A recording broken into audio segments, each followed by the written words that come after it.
tridimensional, ¿sale? Entonces, estas proteínas nativas, recuerden eso, tienen una actividad funcional. Entonces, pueden tener una estructura cuaternaria o una estructura terciaria, dependiendo del tipo de proteína, pero eso les permite ser funcionales, ¿sale? ¿Y esto por qué? Si no mal recuerdo, con ustedes terminamos de platicar cuál era la estructura primaria, la secundaria, la terciaria y la cuaternaria, ¿cierto? ¿O me faltó algo por ahí? No, sí acabamos. Sí acabamos, ¿no? Ok. Entonces, nada más para retomar un poquito. La estructura secundaria, la alfa hélice, la beta plegada, pues va a estar determinada por varias situaciones. ¿Cuáles eran?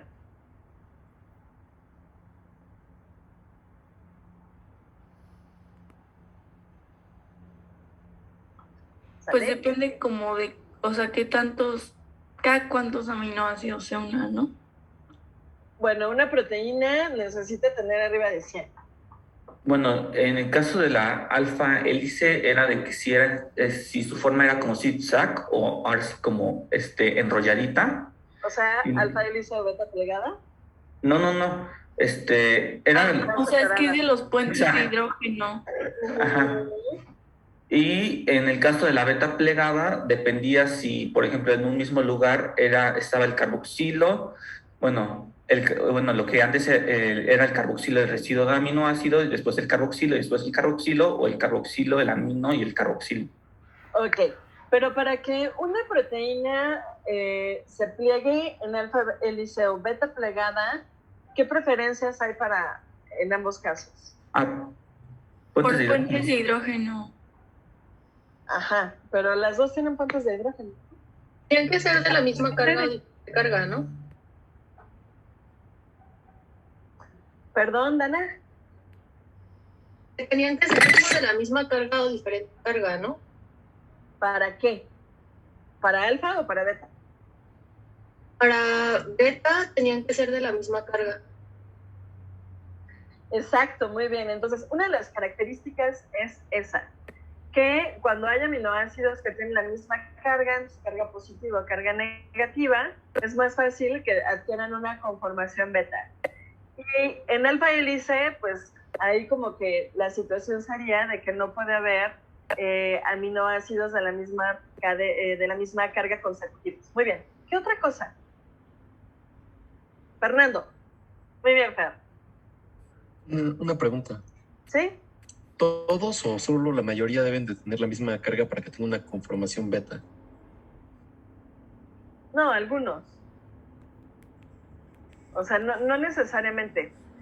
Digo, puede haber en el caso, es mucho más probable que en un aminoácido que adquiere configuración beta, que haya, ahí te va, una lisina, pensemos, lisina, glicina, histidina y otra vez lisina. Entonces, como ahí tú puedes no tener un aminoácido que tenga carga positiva, pero además es glicina. Entonces, ¿qué quedamos con la glicina? Que tiene 2 hidrógenos. La glicina, pero además Es flexible. Exacto, que es súper flexible. Entonces, que esta flexibilidad de la glicina o de la prolina, pues va a permitir que esté más abundante en estructuras de tipo beta plegada. Entonces, realmente, cuando los aminoácidos... ¿De la glicina y cuál otro? La prolina. Perdóname, la histidina. Histidina. No sé. Gracias. En la histidina. Ok, entonces, cuando los aminoácidos en sus enlaces peptídicos adquieren una posición cis, se van principalmente a plegar en forma de beta, y si tienen una posición trans, en forma de sillita, entonces van a conformarse en alfa hélice. ¿Sale? Ok, lo que nos decía Isaac es cierto, la estructura secundaria de tipo beta puede ser paralela, puede ser antiparalela y podemos también tener giros beta, y los giros tienen que ver con justo los giros en una estructura beta, ¿sale? Y esta diapositiva es importante porque aquí aparece cómo algunos aminoácidos pueden estar más presentes en giro que en comparación con alfa hélice. Por ejemplo, la glicina, ¿no? La glicina es un aminoácido que va a estar mucho más abundante en la conformación beta. La histidina también, ¿sí?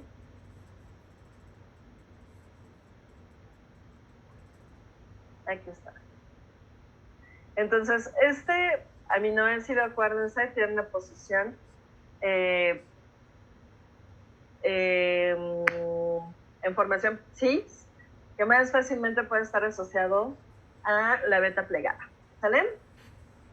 Ok, entonces quedamos que estas peculiaridades se van a presentar en la estructura secundaria.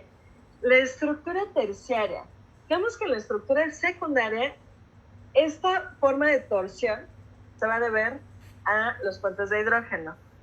Cuando tenemos una estructura tridimensional terciaria, veamos que aquí, además de los puentes de hidrógeno y las interacciones, sí puede haber enlaces.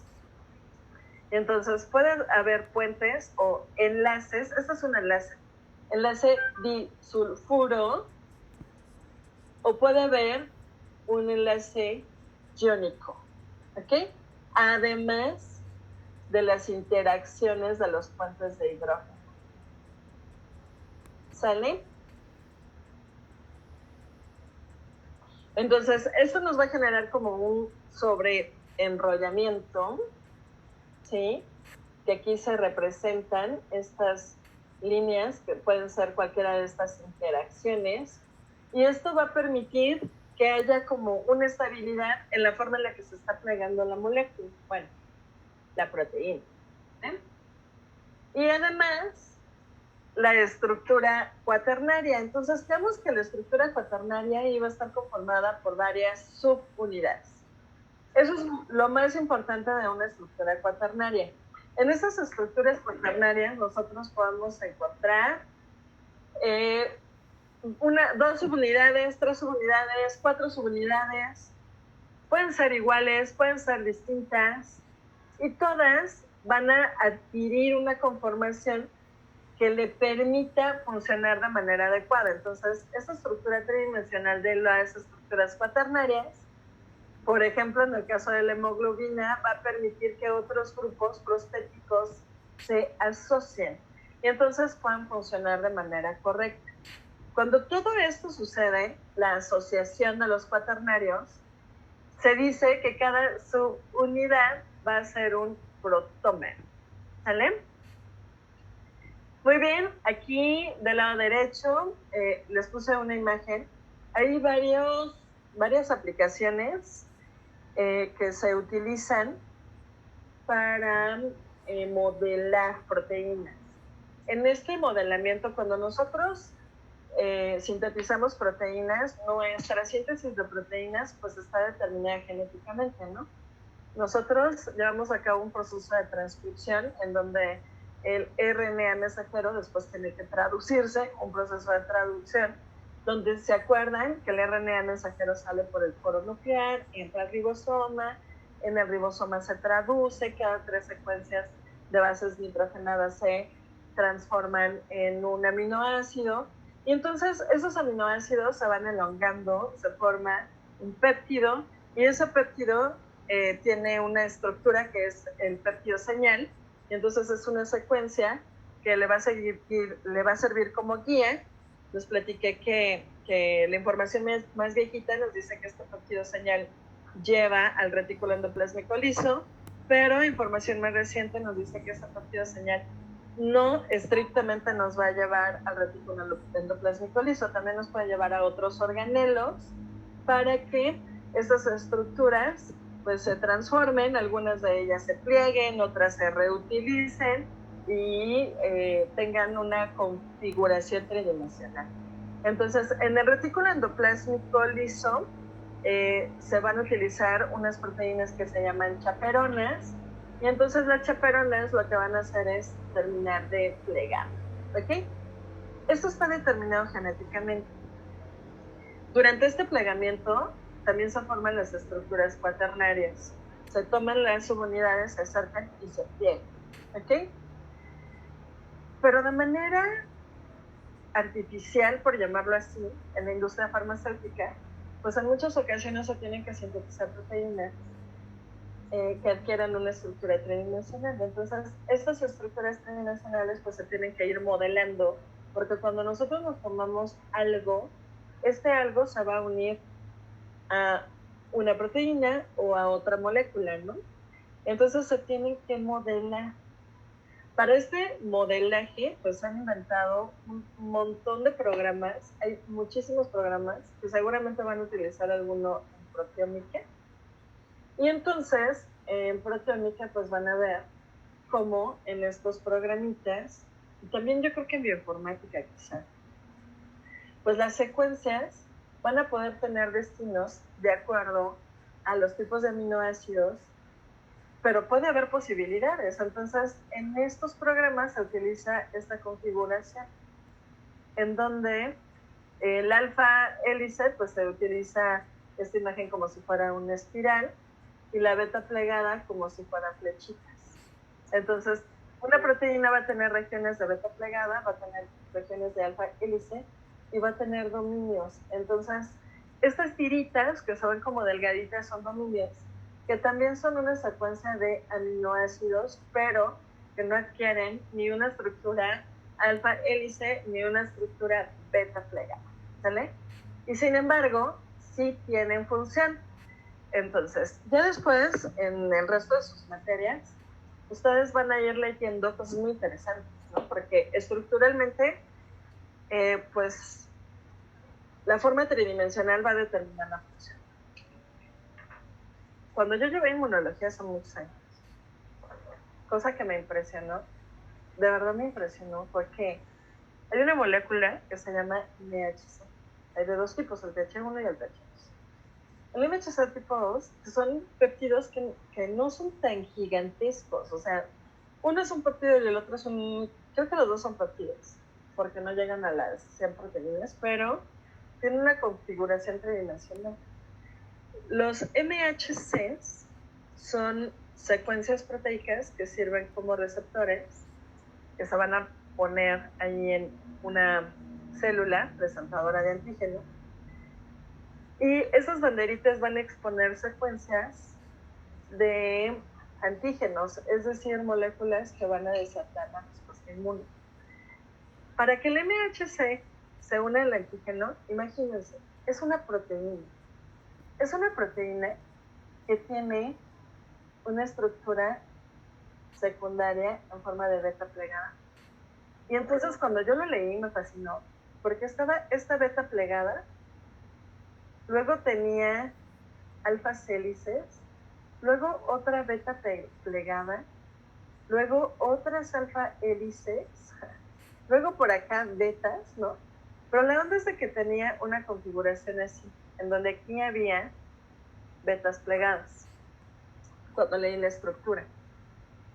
Esta estructura, imagínense que en toda esta región, pues hay azufres, hay hidrógenos, hay oxígenos, hay estructuras con carga positiva, hay estructuras con carga negativa, ¿no? Son aminoácidos que tienen esa estructura y además la forma tridimensional pues le permitía ahí esa zona. Esta estructura del MHC tiene que reconocer las secuencias de patógenos. Entonces los patógenos pues también tienen receptores en sus membranas, tienen secuencias de aminoácidos por todas partes, ¿no? Y entonces cuando se digieren, estas secuencias de antígeno tienen que ser reconocidas por estas secuencias del MHC. Entonces es muy interesante porque yo me imaginaba acá una gran boca con proteínas, bueno, con aminoácidos que exponían ahí estas cargas positivas, cargas negativas, que cuando llegara el antígeno iba a hacer clic. Y entonces llega el antígeno, yo me lo imaginaba como una gran pista de aterrizaje, porque es una beta plegada, y entonces en esa beta plegada llegaban los antígenos de las moléculas, de los bacterias, si quieren, virus, estas estructuras que nos van a generar una respuesta inmune, y en el momento en el que se acercan y forman interacciones químicas, en ese momento lleva a cabo una reacción y le llega un mensaje a todas las células. Y entonces la célula se transforma y esta célula que tiene este MHC va a activar una respuesta. Ese es un ejemplo de cómo toda esta importancia de la estructura tridimensional es, pero súper fundamental que ustedes lo entiendan. Por ejemplo, cuando vimos partidos de importancia, les platicaba de la insulina, ¿no? La insulina, que es un partido chiquitín, que está conformado por dos cadenas, que tiene una estructura tridimensional en donde hay puentes disulfuro o enlaces disulfuro. Hay una teoría de la diabetes tipo 2. La diabetes tipo 2 resistencia a la insulina. Esas modificaciones, bueno, existen varias teorías de por qué se gesta esta resistencia a la insulina. Y una de ellas es que cuando se sintetiza la insulina en las células beta del páncreas, se sintetiza de manera incorrecta. Y entonces, algunos de los plegamientos o un plegamiento de esta insulina puede ser inadecuado. ¿Sí? ¿Y qué creen? En las células hay un receptor para la insulina.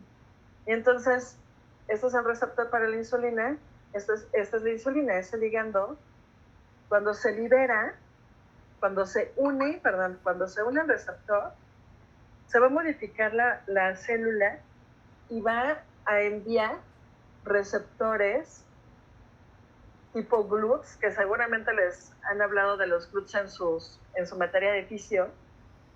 Y el GLUT2 y el GLUT4 son receptores que son como puertas que van a capturar la glucosa del ambiente y la van a incorporar a la célula, ¿no?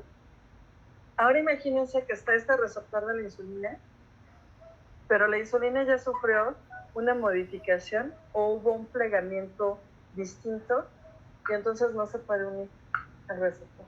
No se puede incorporar la glucosa. ¿No?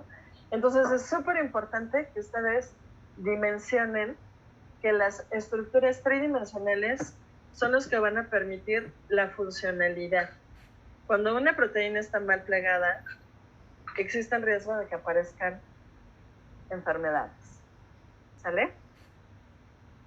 ¿Dudas aquí, chicos? Porque ya terminamos con las proteínas. Ok, eso quiero pensar que es como no hay dudas. Otra de las grandes clasificaciones de las proteínas es de acuerdo a su función, y creo que aquí nos quedamos, ¿no? Entonces, eso también lo vemos en la prepa, como que muy a grandes rasgos. Nos dice que las proteínas, pues hay proteínas que participan en el movimiento. Pensamos en el movimiento y pensamos en la miosina. Pero, ¿qué otras proteínas participan en el movimiento? Recuerden sus clases de física. O sea, ahí para el movimiento muscular son 3. Es la cabeza de miosina, la actina y la troponina, ¿no? Ajá, la troponina. Era la que como que eran unas rayas que permitían que no se tocaran la actina y miosina. Era la tropomiosina, ¿no? Así, tropomiosina. Exacto, entonces todas estas proteínas forman parte de las proteínas que van a permitir el movimiento celular, la contracción. ¿Sale? Muy bien. Su profesor estaría muy feliz de ver que se acuerdan perfecto de esta contracción muscular. Muy bien. Hay otras proteínas que por su función participan en la regulación y señalización. ¿Sí? Hace un ratito les comentaba, ¿no? O sea, está el receptor de la insulina, llega el ligando, en este caso la insulina, y se genera todo un cambio en la célula, un proceso de transducción de señal. Todas estas proteínas que tienen que ver con que funcionan como receptores o como ligandos, pues participan en estas, forman parte de este grupo, ¿no? De regulación y de señalización. Entonces aquí podemos encontrar un montón de proteínas. Dentro de esta clasificación de función, hay algunos que ponen a las proteínas como funciones de protección.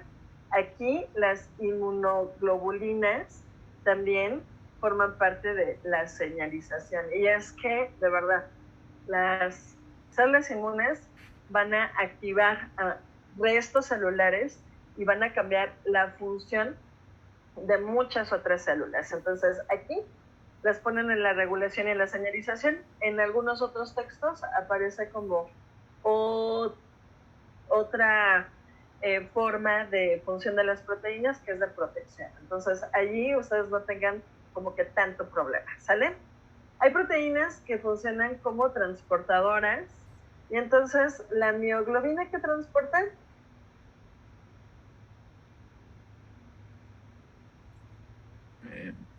Oxígeno.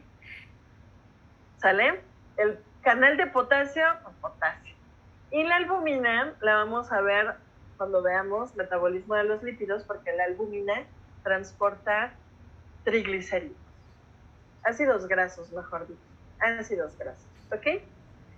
Y es muy importante. Y las estructurales, pues tenemos el colágeno, ¿qué otra? Elastina. Elastina, muy bien, ¿qué otra? La queratina. La queratina, muy bien, y también las histonas, que son las que van a permitir este hiperenrollamiento del DNA, ¿sale? Entonces, esta es una clasificación por función. Esto lo vamos a ver en el laboratorio, entonces me lo brinco. Y vamos a empezar ahora con la actividad enzimática. Entonces, por favor, chicos, les voy a dar como 2 minutos para que se levanten, vayan por agua, se tomen un trago de café, o vayan por un chocolate, algo. No